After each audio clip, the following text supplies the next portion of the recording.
आज हम three thoughts नामक कहानी के बारे में समझेंगे और इसका पैराग्राफ के अनुसार हिंदी से इंग्लिश में ट्रांसलेशन करेंगे, जो कि बहुत ही सिंपल भाषा में दिया गया है। About the story.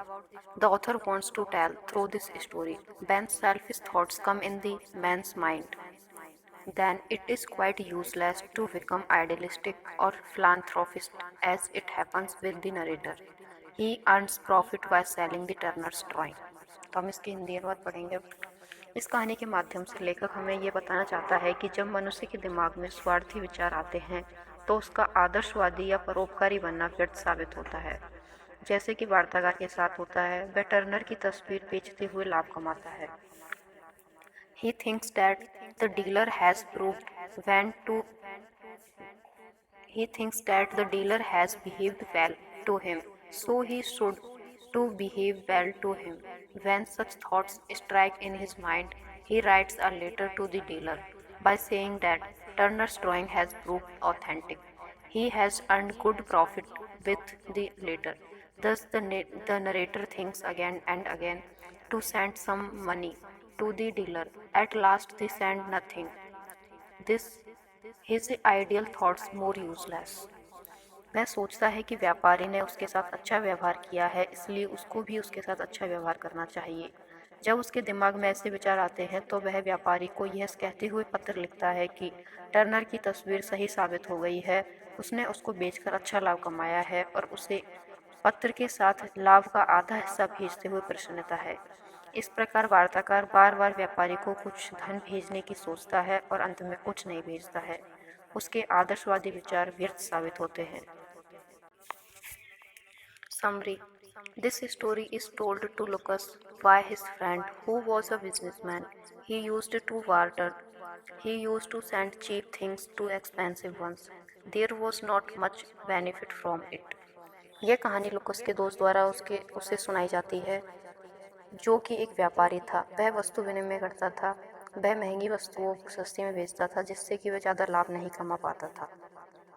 One day he wants to buy Turner's painting from a dealer for 10 shillings. What the businessman did not know that it was a painting of a famous painter. एक दिन वह Turner की painting एक व्यापारी से 10 ceiling में खरीदता है, लेकिन व्यापारी को नहीं पता था कि वह एक प्रसिद्ध चित्रकार टर्नर की पेंटिंग है। He makes a huge profit by selling it for 30 pounds. He thinks the dealer has treated him well, so he will give him half the money. He thinks again that since my eyes saw that painting first, I should get more benefit. Then he thinks of giving 10 pounds.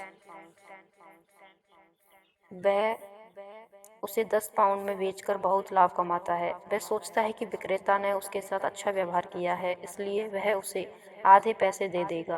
वह दोबारा विचार करता है कि उस painting को सबसे पहले मेरी आंखों ने देखा था, तो अधिक लाभ मुझे मिलना चाहिए। फिर वह 10 पाउंड देने की सोचता है। He cannot sleep at night. Then he walks up and start reading the story and think that by giving so much money, the seller will become greedy and lazy and will again hope that someone will send him money.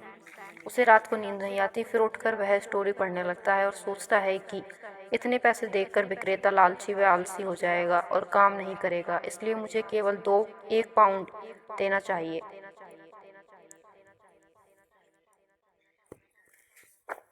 So I should give 1 pound. When he went to the club in the morning, he lost all the money in betting and was happy that the letter was not sent to him. इसलिए मुझे 1 pound देना चाहिए। सुबह जब वह lunch के लिए club में गया तो सट्टे में सारे पैसे हार गया और खुश था कि लेटर नहीं भेजा उसे। इस कहानी का ये लेसन है कि thus from this story we get the message that one should not think again and again to do a good work. By doing this, a feeling of greed develops due to which we are unable to do any work and our idealistic idea ultimately proves futile. इस प्रकार इस कहानी से हमें संदेश मिलता है कि अच्छे कार्य के लिए बार बार नहीं सोचना चाहिए। ऐसा करने से लालच वाली भावना विकसित होती है जिससे हम कोई भी काम नहीं कर पाते और हमारा आदर्शवादी विचार अंततः व्यर्थ साबित होता है।